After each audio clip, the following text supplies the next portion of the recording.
नहमदुहु व नुसल्ली अला रसूलिल करीम अम्मा बाद रब्बि इश्रह ली सदरी व यस्सिर ली अमरी वहलुल उक़दतम मिन लिसानी यफ़क़हू क़ौली। अस्सलामु अलैकुम व रहमतुल्लाहि व बरकातुहू। प्यारे बहन भाइयों, उम्मीद है आप सब लोग खैरियत से होंगे।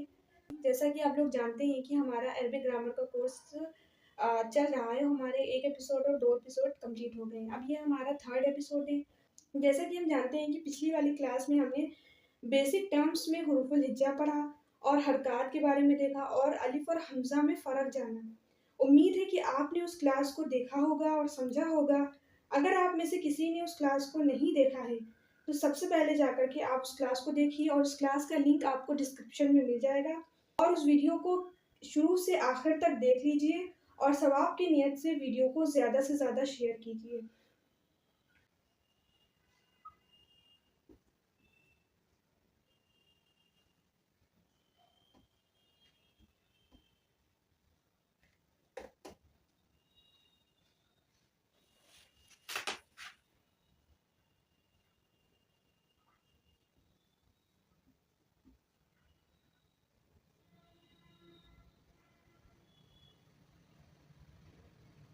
ठीक है, ये एक वर्ड है। क्या है ये? लिसानुल कुरान। क्या है? लिसानुल कुरान। लिसान, इसमें ये 2 वर्ड है। क्या वर्ड है? 2 वर्ड है, जिसका मतलब होता है लिसान। लिसान का मतलब होता है ज़बान, टंग, ज़बान। ठीक है? और अल कुरान मतलब कुरान। मतलब इसका मतलब क्या हो जाएगा? कुरान की ज़बान, कुरान की ज़बान।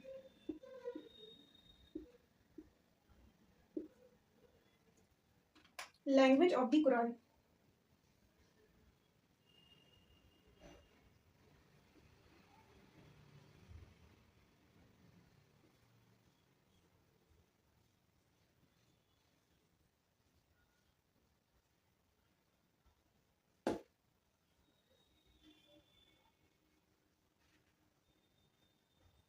तो यहाँ पे मेरे पास एक वर्ड लिखा है लिसानुल कुरान। लिसान कहते हैं ज़बान को और अल कुरान मतलब कुरान, मतलब कुरान की ज़बान। कुरान की ज़बान, लैंग्वेज ऑफ द कुरान। जिसमें अगर हम लोग देखें तो यहाँ पे अगर हम लोग इसमें इस वर्ड में हम लोग आइडेंटिफाई करें कि इसमें कौन हमज़ा है। यहाँ पे देखिए ये और मेरे पास ये सब क्या है? ये हमज़ा है। तो ये हम आइडेंटिफाई कर सकते हैं ना। तो ये ज़ेर, ज़बर, पेश और सुकून, ये सारी चीज़ें हमें तो हरकत मालूम हो गई। तो लिसानुल कुरान मतलब कुरान की ज़बान क्या है? अरबी। और जिसने अरबी ग्रामर पढ़ी है वो कमेंट में या फिर वो बताए कि यहाँ पे कौन सा रिलेशन बनना है। लिसानुल कुरान, कुरान की ज़बान। ठीक है? तो यहाँ पे कौन सा मेरे पास कंस्ट्रक्शन बनना है, ये आप लोग अगर आपने पढ़ी है तो आप बताएं, कमेंट करें। तो मैं इस लेक्चर के लास्ट में बताऊंगी यहाँ पे कौन सी मेरे पास रिलेशन बननी है। तो स्टार्ट करते हैं दुआ के आगाज से। रबी रबियसिर रबियसिर वला तुअसिर वला तुअसिर तुअसिर वतम बिल खैर वतम मिम वतम बिल खैर।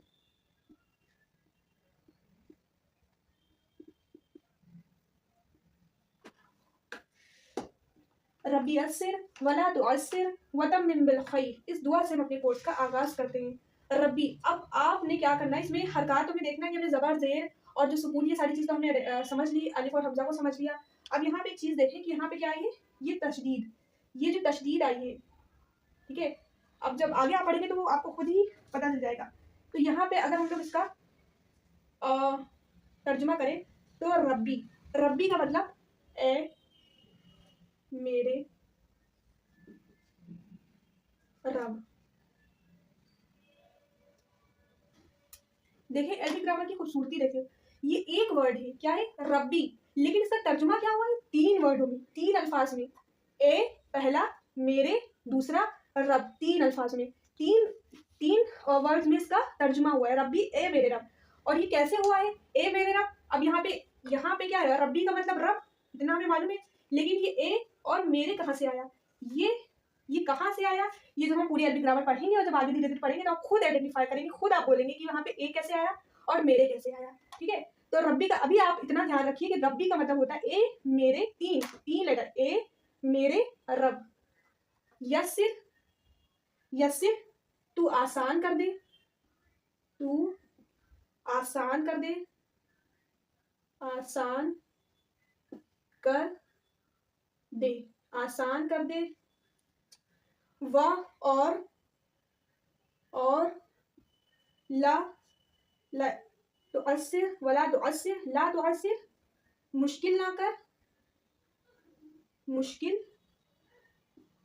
ना कर, ना कर, मुश्किल ना कर। वह और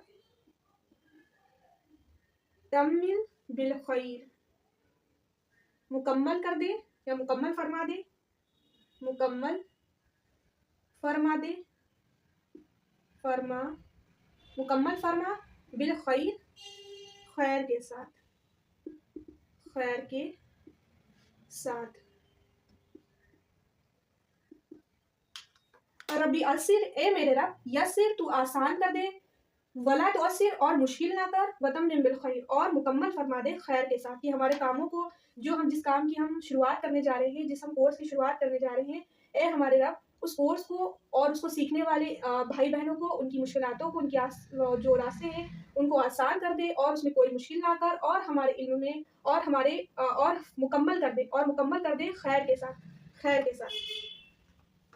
तो यहाँ पे अगर हम लोग देखें कि यहाँ पे जो तशदीद आई है, ठीक है, इस तशदीद को हम लोग समझते हैं कि जैसे कि यहाँ पे ये जो तशदीद आई है इसको हम लोग क्या कहते हैं, तशदीद, तशदीद, तशदीद, ठीक है। जो यहाँ पे इस तरीके से डब्ल्यू के आकार की हरकत होती है। अब जब ये आपको कहीं भी कुरान में दिखाई दे, ये तशदीद जो हरकत कहीं भी आपको कुरान में दिखाई दे, तो पहली बात तो जब ये दिखाई देगी तो इसका मतलब है कि ये जिन हर्फ पर आती है, जिन हर्फ पर, जिन हर्फ पर, जिन हर्फ पर तशदीद, तशदीद लगी होती है, तशदीद होती है, तशदीद हो, तशदीद हो, वो हर्फ, वो हर्फ, वो हर्फ दो बार, दो बार, दो बार इस्तेमाल होते हैं, इस्तेमाल होते हैं, ठीक है।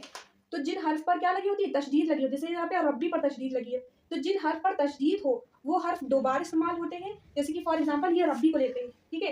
तो ये जो रब्बी है इसमें कौन से हैं, सबसे पहले आया है रा, ठीक है, और प्लस अब ये जो बा है, ये जो बा पे तशदीद लगी है इसमें दो बार बा आए हैं। एक बार आया है बा सुकून के साथ और दूसरी बार आया है बा जेर के साथ, ठीक है। तो ये एक बार रा जबर रा, फिर बा साकिन के साथ आया है, हर्फ जज़म के साथ आया है, फिर बा जेर के साथ आया है। और जब हम लोग तशदीद लगाते हैं तो क्या करता है, जो मेरे पास तशदीद जो होता है वो एक तो क्या करता है, पिछले वाले हर्फ से कनेक्ट करके, क्योंकि जो साकिन हर्फ होते हैं वो क्या होते हैं अपने, जो मेरे पास पिछले हर्फ के मोहताज होते हैं, तो ये क्या बन जाएगा, ये जो बा साकिन या रा से मिल जाएगा रब, और फिर बी। तो यहाँ पे हम लोग इसको क्या लिखते हैं, रब बी, रब बी, ठीक है। तो अब आपको कहीं भी तशदीद दिखे तो उसमें आप जानिए कि जो ये जिस वर्ड पे तशदीद लगी है वो हर्फ जो होते हैं वो दो बार आते हैं। कितने बार आते हैं, दो बार इस्तेमाल होते हैं। जैसे कि बा है, जैसे कि यहाँ पे सीन है तो अस्सिर है, तो यहाँ पे सीन को हमको देखिए यहाँ पे, जैसे कि यहाँ पे ये मीम है, ये मीम है और ये सीन है, ठीक है। तो और ये जो मेरे पास यहाँ पे है सीन, और ये जो बा है, ठीक है, ये बा है। तो ये जो मेरे पास ये कहते हैं, इनको क्या कहते हैं, मुशद्दद हर्फ। क्या कहते हैं इनको हम लोग, मुशद्दद,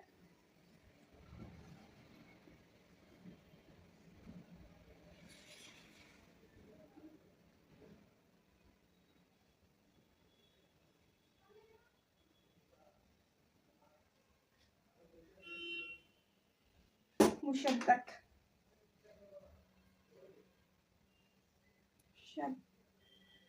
मुशद्दद,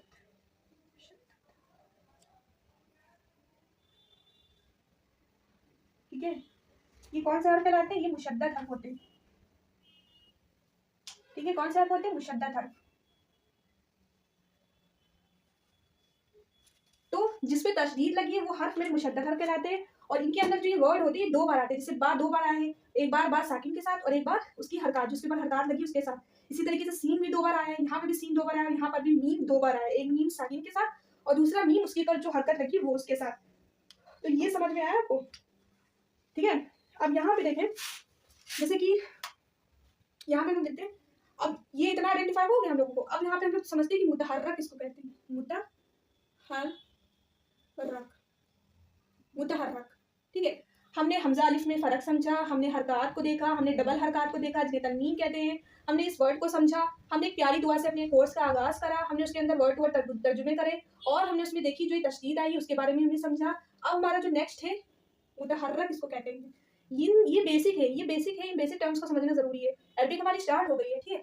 तो यहाँ से मुतहर्रक वो है हरकत वाले हर्फ को, हरकत, आप अपने नोट्स ज़रूर बनाइए, हरकत वाले हर्फ को क्या कहते हैं, मुतहर्रक कहते हैं, या कह सकते हैं जिस हर्फ के ऊपर कोई हरकत हो। ठीक है, हरकत वाले हर्फ को, हरकत वाला इसमें जैसे कि मेरे पास यहाँ पे लाम पे ज़ेर है, सीन पे ज़बर है, नून पे पेश है और लाम पे सुकून है, तो जो जिन हर्फ पर हरकत लगी होती है उन्हें मुतहर्रक कहते हैं, सिंपल सा।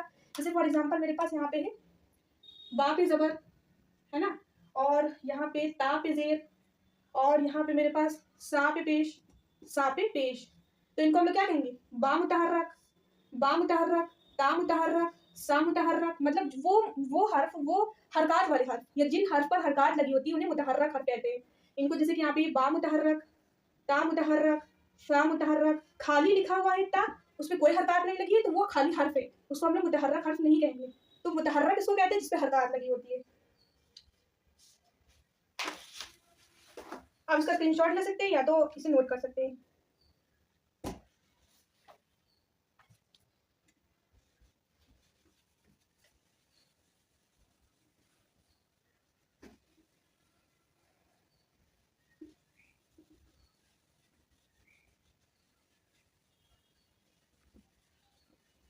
अब नेक्स्ट हम चलते हैं, हमने हरकत देखी, ठीक है, हरकत देखी, हमने हरकत देखी, सिंगल हरकत देखी, डबल हरकत देखी, डबल हरकत को तनवीन कहते हैं। और अब ये एक हरकत और देखते हैं जिसको कहते हैं खड़ी हरकत, खड़ी हरकत।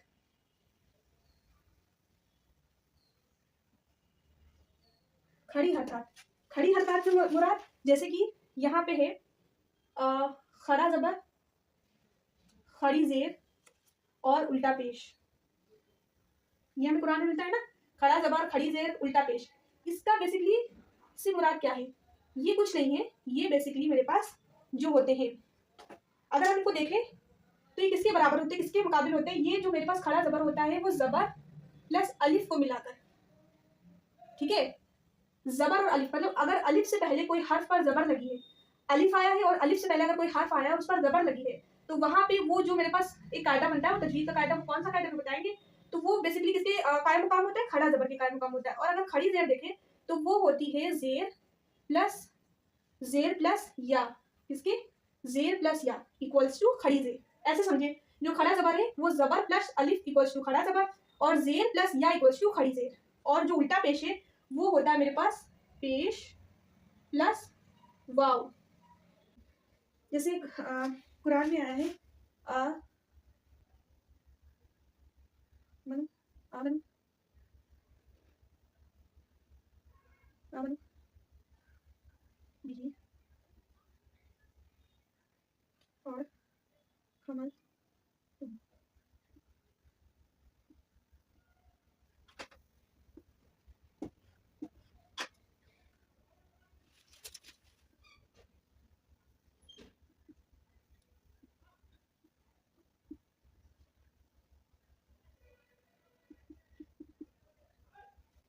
देखें, जो खड़ा जबर होता है वो जबर प्लस अलिफ के कायम मुकाम होता है, मतलब अलिफ मद्दा के कायम मुकाम होता है। और खड़ी जेर जो होती है वो जेर प्लस या, मतलब इक्वल्स टू खड़ी जेर, मतलब या मद्दा के कायम मुकाम होती है या साकिन होती है और उससे पहले जेर हो।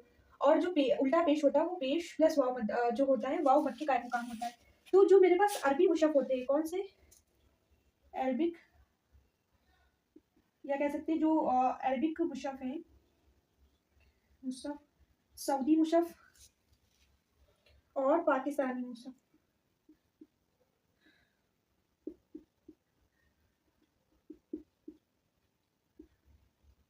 देखें, अगर आप अरबी मुशफ मतलब सऊदी मुशफ में देखेंगे, मतलब जहाँ जो कुरानें प्रिंट होती है वहाँ देखेंगे, तो आपको यहाँ पे जो खड़ा ज़बर होता है वो खड़ा ज़बर के फॉर्म में नहीं मिलेगा, वो आपको इस तरीके से लिखा हुआ मिलेगा, यहाँ पे ये इस तरीके से और यहाँ ऐसे और इस तरीके से, क्योंकि उन्हें अंडरस्टैंड नहीं, उन्हें वो कुरान पढ़ते हैं उनको समझ में आता है। तो वहाँ पे क्या मिलेगा बेसिकली, यहाँ पे अलिफ और से पहले ज़बर, मतलब ये बेसिकली किसके जो है इसके किसके बराबर है, खड़ा ज़बर के बराबर है। और जो ये वाली चीज़ है मतलब साकिन से पहले ज़ेर या साकिन से पहले ज़ेर, तो वो खड़ी ज़ेर के बराबर है। और वाव साकिन से पहले पेश जो है वो किसके है, उल्टा पेश के बराबर है। तो वहाँ पे इस तरीके से लिखा हुआ मिलेगा। तो वो लोग इसको क्या कैसे करते हैं, खड़ा ज़बर खड़ी ज़ेर और खड़ा उल्टा पेश की तरीके से, क्योंकि जो खड़ी हरकत होती है जो मद्द हुरूफ मद होते हैं, जैसे कि अगर हम लोग देखें तो यहाँ पे जो मेरे पास खड़ा ज़बर है वो किसकी काम होती है, वो जैसे कि मेरे पास फॉर एग्जांपल अलिफ मद्दा की, अलिफ मद्दा जैसे कि मेरे पास बा और फिर यहाँ पे है या एक यहाँ पे अगर हम देखें तो बा पे अगर खड़ा ज़बर लगी है और बा अलिफ ज़बर अगर बा है, मतलब अलिफ से पहले ये अलिफ है और उससे पहले वाले हर्फ पर ज़बर है, जैसे बा पे ज़बर है। तो अगर हम इसकी प्रोनाउंसिएशन करेंगे, मतलब इसको अगर हम बोलेंगे तो कैसे करेंगे, बा खड़ा ज़बर बा और बा अलिफ ज़बर बा, दोनों की प्रोनाउंसिएशन दोनों की सेम ही है, ठीक है, दोनों सेम ही प्रोनाउंसिएशन में हम लोग ऐसे दोनों को सेम ही आवाज़ है दोनों की। तो जो ये खड़ी हरकत होती है वो इसकी मद्दा हर्फ के जो होते हैं, अलिफ मद्दा के जैसे कि खड़ा ज़बर अलिफ मद्दा के काम होता है, तो दोनों की प्रोनाउंसिएशन सेम होती है। इसी तरीके से अगर हम लोग बा खड़ी ज़ेर बी और अगर हम लोग इसको इसके बराबर कर दें, मतलब बा ज़ेर बी और या मद्दा, तो ये भी क्या है, बा खड़ी ज़ेर बी और बा ज़ेर बी। इसी तरीके से अगर हम लोग बा उल्टा पेश बू और यहाँ पे अगर हम लोग इसको इस तरीके से भी लिख दें, बा पेश बू और वाव मद, तो इसकी प्रोनाउंसिएशन दोनों सेम है, बा उल्टा पेश बू और बा पेश बू, मतलब दोनों को ही हम किसके एक अलिफ की मिकदार खींच के पढ़ेंगे, दोनों को ही हम कसर करके पढ़ेंगे, दोनों की आवाज़ें जो होगी वो सेम लेंथ पे हम लोग उसको की क्या करेंगे, प्रोनाउंस करेंगे। इसी वजह से ये खड़ी हरकत जो होती है वो जो हुरूफ मद होती है, ये क्या है मेरे पास, अलिफ मद या मद और वाव मद। तो ये सब मेरे पास क्या है, ये यहाँ से ये जो है अलिफ मद या मद और वाव मद, ये मद्दाए हुरूफ है, हुरूफ मद, मद हुरूफ, मद्दे हुरूफ, यहाँ पे हुरूफ मद, हुरूफ मद, हुरूफ मद, ये हुरूफ मद है, अलिफ मद या मद वाव मद। नेक्स्ट अगर जैसे कि कोई हर्फ बा पे ज़बर लगी है, बा पे ज़ेर लगी है, बा पे पेश लगा है, तो यहाँ पे ये किस हालत में, ये तो हम लोग बता सकते हैं ना, किसी कलमे पे किसी हर्फ पे अगर कोई हरकत लगी तो किस हालत में है, जैसे कि यहाँ पे ज़बर लगी है तो ज़बर मतलब फतहा लगा है और कसरा है और यहाँ पे दम्मा है, तो ये मेरे पास नसब हालत में है, ये जर हालत में है और ये रफ़ा हालत में है, ठीक है। लेकिन ये क्या है, ये मेरे पास नसब हालत में है, ये मेरे पास जर हालत में है और ये रफ़ा हालत में है। लेकिन ये हर्फ क्या कहलाएंगे, ये हर्फ ये क्या इनकी हालतें हैं और ये जो मेरे पास होंगे ये क्या कहलाएंगे मेरे पास, मंसूब, मंसूब, और ये क्या लाएगा मेरे पास, मजरूर, मजरूर, मजरूर, और ये कहलाएगा मरफू, मरफू, ठीक है। मतलब इसको हम लोग क्या कहेंगे, बा मंसूब, बा मजरूर और बा मरफू। ये जो बा है ये नसब जर हालत इनकी हालतें, और ये इन हर्फ पे इसी तरीके से अगर ता पे या फिर किसी भी हर्फ पे लगा है तो उसकी हालत, और वो क्या बन जाएंगे बेसिकली, ये जो बा है ये अभी नसब हालत में तो ये बा मंसूब है, ये जर हालत में तो ये बा मजरूर है, और ये पेश हालत में मतलब दम्मा हालत में या रफा हालत में है तो ये बा मरफू है यहाँ पे। और नेक्स्ट अगर हम लोग यहाँ पे देखें,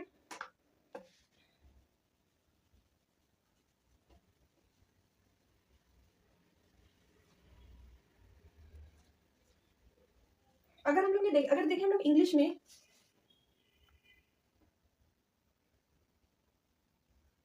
अगर हम लोग देखें तो हम लोगों के पास एक होता है सिंगुलर और एक होता है प्लूरल, सिंगुलर और एक होता है प्लूरल।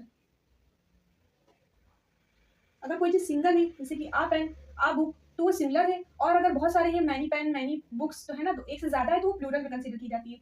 लेकिन अरबिक में ऐसा नहीं है, अरबिक में मेरे पास अगर हम लोग अरबिक में देखें, अरबिक अगर अरबिक में देखें तो वहां पे तीन हालतें मतलब तीन चीजों में हम लोग कंसीडर करते हैं। कौन कौन सी, पहला सिंगल, अगर कोई चीज एक है तो हम लोग उसको सिंगल कंसीडर करते हैं, मतलब जिसको हम लोग कहते हैं अरबिक में वाहिद, क्या कहते हैं अरबिक में, वाहिद कहते हैं। और अगर दो चीजें अरबिक में सिंगल के लिए और दो चीजों के लिए एक्स्ट्रा लिखा जाता है, दो चीजों के लिए, अगर कोई दो है जैसे दो पेन दो कलम दो किताब ऐसे हैं तो वहां पे हम लोग उसके लिए डुअल लिखते हैं, डुअल या मुसन्ना।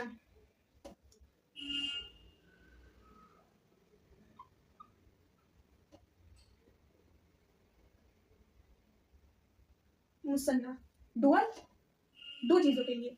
और अगर दो से ज़्यादा हैं, अब यहाँ पे जब दो से ज़्यादा होती हैं तो वहाँ पे हम लोग उसको प्लूरल कहते हैं।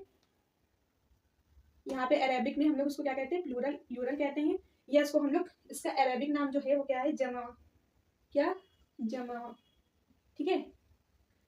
तो अरेबिक में मेरे तीन होते हैं, एक होता है वाहिद मतलब सिंगल, और एक होता है मुसन्ना मतलब डुअल, और एक होता है जमा या मतलब प्लूरल, एक और दो चीज़ें और दो से ज़्यादा चीज़ें। तो अरेबिक में तीन जो होती है कंसीडर हम लोग तीन चीज़ें में करते हैं। और अगर हम लोग यहाँ पे इसका देखें फॉर एग्जाम्पल ले, जैसे कि इसमें तो बहुत सिंपल है ना, इसमें लिखने की कोई जरूरत नहीं है कि यहाँ हम लोग इसकी डेफिनेशन क्या लिख सकते हैं कि जिससे एक चीज़ समझी जाए, और जो सिंगल क्या है, कोई एक चीज़ हो। जैसे कि फॉर एग्जाम्पल के फॉर्म लिखते हैं, जैसे कि यहाँ पे वो एक कलम, या वो एक एक लड़का, वो एक लड़का, वो एक लड़का खाना खा रहा है, खाना खा रहा है। कोई सेंटेंस हम यहाँ पे ले रहे हैं फॉर एग्जाम्पल, तो यहाँ पे इस सेंटेंस में हम लोग सिंगल चीज की बात कर रहे हैं, सिंगल पर्सन की बात कर रहे हैं कि वो एक लड़का खाना खा रहा है।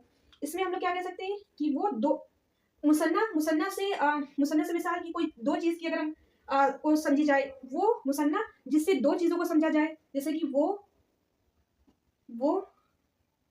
दो लड़के, यहाँ पे वो लड़के वो दो लड़के खेल रहे हैं, खेल रहे हैं।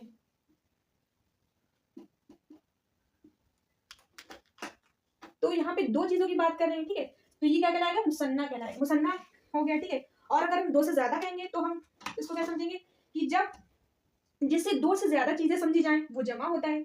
जमा से मुराद जिससे दो से ज्यादा चीजें समझी जाए, जैसे कि वो सब लड़के,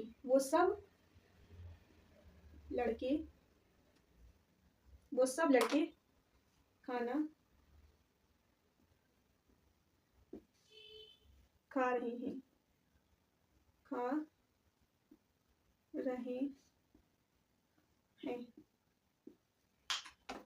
तो यहाँ पे सिंगल में फॉर एग्जांपल जैसे कि वो एक लड़का खाना खाता है, वो दो लड़के खेल रहे हैं, वो सब लड़के खाना खा रहे हैं। तो इस तरीके से हमें सिंगल, डुअल और प्लूरल में हमें डिफरेंस समझ के लिए इतना ही। अब इसके आगे का हम लोग नेक्स्ट एपिसोड में कवर करेंगे।